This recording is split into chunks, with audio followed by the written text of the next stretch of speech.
سب سے پہلی چیز جو رزق کے لیے اللہ تعالیٰ نے جس کا ذکر قرآن میں کیا، اور اس کو میں نے سب سے پہلے نمبر پہ اس لیے رکھا ہے کیونکہ یہ میرے نزدیک یہ سب سے مشکل کام ہے. اور مشکل کیوں ہے؟ کیونکہ اس کا تعلق ہمیں ہمارے اعمال سے اور ہماری زندگی میں تبدیلی سے، اور وہ عمل ہے تقوی. کیونکہ دیکھیے کچھ چیزیں ایسی ہیں جن کا تعلق صرف زبان سے ہے. مثال کے طور پہ اذکار، ذکر کرنا یہ آسان کام ہے، لیکن اپنی پرسنالٹی میں یا اپنی زندگی کے میں یا اپنے اعمال میں تبدیلی لے کر آنا یہ مشکل کام ہوتا ہے. اور جب ہم مشکل کام کرنے کے لیے تیار نہیں ہوتے تو پھر ہمیں اس قسم کے ریزلٹس بھی نہیں ملتے. کیونکہ یاد رکھیے کہ جتنی محنت زیادہ ہوگی، جتنی مشقت زیادہ ہوگی، جتنی قربانی زیادہ ہوگی، اتنے ہی اس کے ثمرات، اتنے ہی اس کے اثرات اور اتنے ہی اس کے انعامات بھی زیادہ ہوں گے. لیکن ہمیں یہ کرنا پڑے گا. اگر ہم ان چیزوں کو چینج نہیں کریں گے، پریکٹیکلی اپنی زندگی میں لے کر نہیں آئیں گے، تو پھر ہمیں وہ بینیفٹس نظر نہیں آئیں گے. تو پہلی چیز کیا ہے کہ تقوی. تقوی کے بارے میں اللہ سبحانہ تعالیٰ نے قرآن میں فرمایا وَمَن يَتَّقِ اللَّهَ يَجْعَلْ لَهُ مَخْرَجًا. جو کوئی بھی اللہ کا تقوی اختیار کرے گا، اللہ سے ڈرے گا، اللہ کی فرما برداری کرے گا، اللہ کی نافرمانی کو چھوڑے گا، تو اللہ سبحانہ تعالیٰ کی طرف سے کیا وعدہ ہے؟ وَمَن يَتَّقِ اللَّهَ يَجْعَلْ لَهُ مَخْرَجًا، کہ میں اس کے لیے ہر مشکل سے نکلنے کا راستہ بنا دوں گا. دوسری چیز کیا ہے؟ وَيَرْزُقْهُ مِنْ حَيْثُ لَا يَحْتَسِبُ، اور اس کو میں رزق ایسی جگہ سے عطا کروں گا جہاں سے وہ سوچ بھی نہیں سکتا. اب یہ دو ایسی بڑی چیزیں ہیں کہ اکثر لوگوں کی زندگیوں میں اگر دیکھا جائے تو یہ دو ہی بڑے چیزیں ہوتی ہیں. ایک، میری زندگی میں مشکلات ہیں، سمجھ نہیں آ رہی، مشکلات بڑھتی چلی جا رہی ہیں، مشکلات سے نکلنے کا راستہ نہیں مل رہا، میں تو ذکر بھی کر رہا ہوں، وظیفے بھی پڑھ رہا ہوں، لیکن نکلا نہیں جا رہا. اور دوسرا مسئلہ لوگوں کی زندگی میں کیا ہے؟ رزق کا. ہر بندے کو یہ فکر ہے کہ میرا رزق بڑھ جائے، اور کچھ کا تو رزق کا معاملہ جو ہے وہ ضرورت کے درجے میں ہے. اچھا، رزق کے معاملے میں بھی دو چیزیں ہیں. ایک ہے ضرورت کا رزق. ضرورت کا رزق کیا ہے؟ کہ اتنا ہمارے پاس ہماری جو معاش ہے، جو بھی ہماری ارننگز ہیں، وہ اتنی ہونی چاہیے کہ ہم اپنی زندگی جو ہے وہ اس طرح گزاریں کہ ہمیں بس 2 وقت کا کھانا ملنا چاہیے. اور ایک حدیث میں آتا ہے، نبی صلی اللہ علیہ وسلم نے فرمایا کہ انسان کے لیے اتنا رزق کافی ہے، یا اتنا ہی کھانا کافی ہے، یا اتنے لقمے کافی ہیں کہ جو اس کی کمر کو سیدھا رکھ سکیں. تو جو ہمارے جسم کی ریکوائرمنٹ ہے وہ کوئی بہت لمبی چوڑی ریکوائرمنٹ نہیں ہے. اور رسول اللہ صلی اللہ علیہ وسلم کی زندگی کو دیکھیں تو آپ صلی اللہ علیہ وسلم کی جو زندگی گزری تھی کھانے کے اعتبار سے وہ کیسی تھی کہ آپ صلی اللہ علیہ وسلم کے گھر میں کئی دفعہ ہوتا تھا کئی دن تک چولہا نہیں جلتا تھا. اور عائشہ رضی اللہ فرماتی ہیں کہ ہمارا گزارا صرف 2 سیاہ چیزوں پر ہوتا تھا، پانی پر اور کھجور پر. یعنی کہ پکانے، چولہا تو اس وقت جلے گا نا کچھ پکانے کے لیے ہو، جب کچھ پکانے کے لیے ہے ہی نہیں تو چولہا کہاں سے جلے گا؟ تو پانی پی کر کھجور اور جو سے گزارا کیا جاتا تھا. تو دیکھا جائے تو ہمیں اپنی زندگی گزارنے کے لیے کوئی بہت زیادہ اسباب، بہت زیادہ مال اور دولت کی ضرورت نہیں ہے.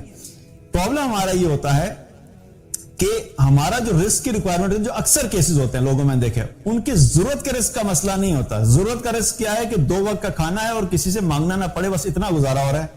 اور اللہ سبحانہ تعالیٰ نے صحت دی اور اس صحت کو اللہ کے اطاعت میں لگایا جا رہا ہے. زیادہ تر لوگوں کا مسئلہ ہوتا ہے خواہش والے رزق کا. زندگی کی جو لمبی چوڑی خواہشات ہیں اس کے لیے ہمیں زیادہ چاہیے ہوتا ہے. میرے پاس گاڑی ٹویوٹا کرولا ہے، لیکن دعا کریں تیمور بھائی مجھے پیسے آئے، میں نے BMW لینی ہے. میرا گھر جو ہے وہ 2 بیڈروم اپارٹمنٹ کا، دعا کریں اللہ میرے رزق میں برکت دے، میں نے ولا لینا ہے. میری جو جاب ہے اس وقت مجھے 2 لاکھ روپے مہینے کی سیلری آ رہی ہے، دعا کریں اللہ رزق میں برکت دے دے تاکہ میری سیلری جو 3 لاکھ روپے ہو جائے.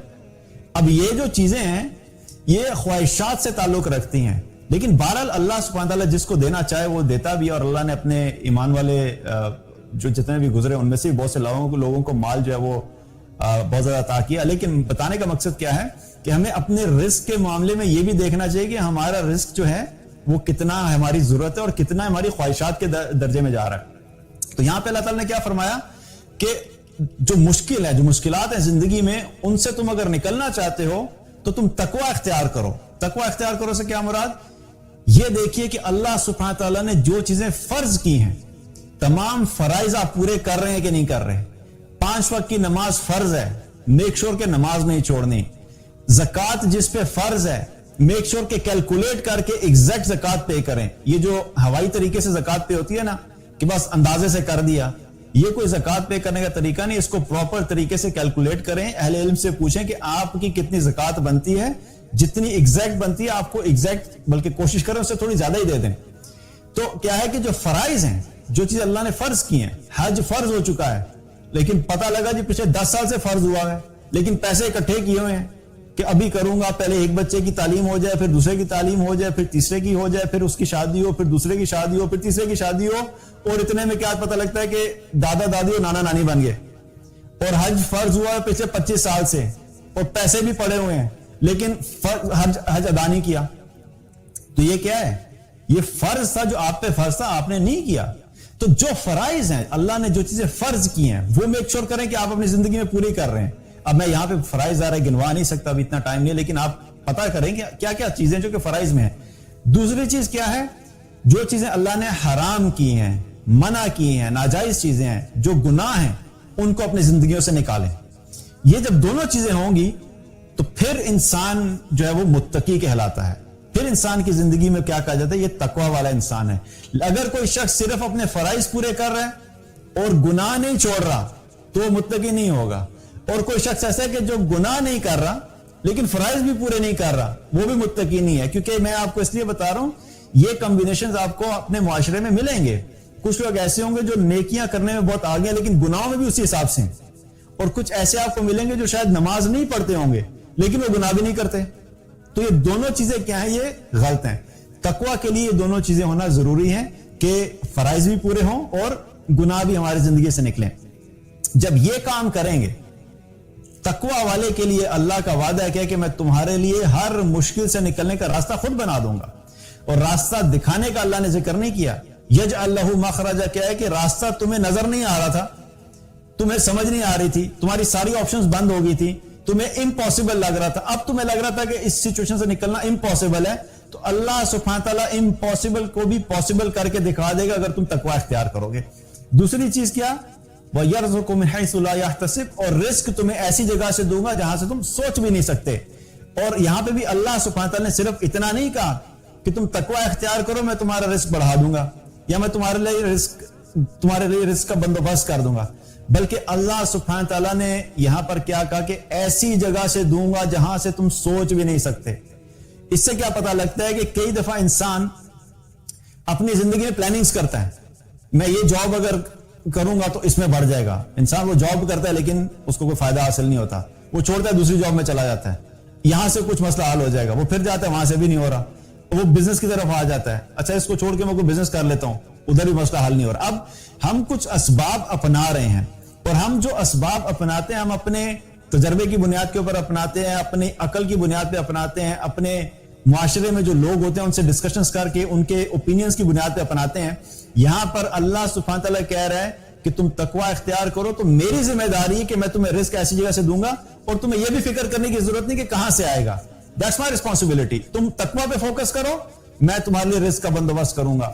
اور مسئلہ یہ ہے کہ ہمیں جو ہوتا ہے کہ ہم اپنے حصے کا کام کرنے کے لیے تیار نہیں ہوتے، اور ہماری ایکسپیکٹیشن اللہ سے کیا ہوتی ہے کہ اللہ نے جو وعدے کیے وہ اپنے پورے کر دیں.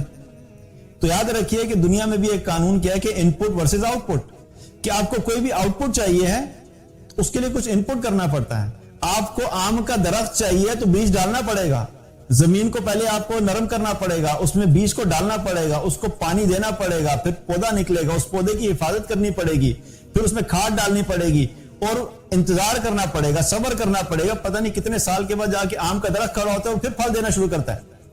لیکن ہم یہ چاہتے ہیں کہ نہ ہم جو ہے زمین کو نرم کریں، نہ ہم اس میں بیج ڈالیں، نہ ہم اپنی نیند خراب کریں، نہ ہم گرمی میں جا کے تپتی گرمی میں جا کے وہاں پہ کھڑے ہوں، نہ ہم پودے کی حفاظت کریں، لیکن مجھے بس آم ملنے چاہیے. تو یاد رکھیے کہ یہ دنیا کا بھی قانون نہیں ہے. تو ہمیں اگر اللہ کے ان وعدوں کو اپنے حق میں پورا کروانا ہے تو ہمیں ان چیزوں کو پہلے فوکس کرنا ہوگا جو ہمارے کرنے کی ہیں، تب اللہ سبحانہ تعالیٰ جو ہے وہ اللہ کی طرف سے ہوگا. اور اسی لیے دیکھیں کہ آیت میں اللہ تعالیٰ نے ڈائریکٹ رزق کا نہیں کہا کہ بس تم بے فکر ہو کے بیٹھ جاؤ, میں تمہیں رزق میں برکت دے دوں گا. اللہ نے بھی ہمیں کہا کہ تھوڑی محنت کرنی پڑے گی, کچھ تو تمہیں اپنی لائف میں چینجز لانی پڑیں گی, کچھ تو تمہیں بھی کرنا پڑے گا. اگر واقعی تمہارا رزق تمہارے لیے اتنا امپورٹنٹ ہے تو پھر اپنے اس کے لیے یہ کام تو کرو. اگر تم یہ کام کرنے کے لیے تیار نہیں, اس کا مطلب ہے کہ تمہارے لیے اس چیز کی ویلیو نہیں ہے.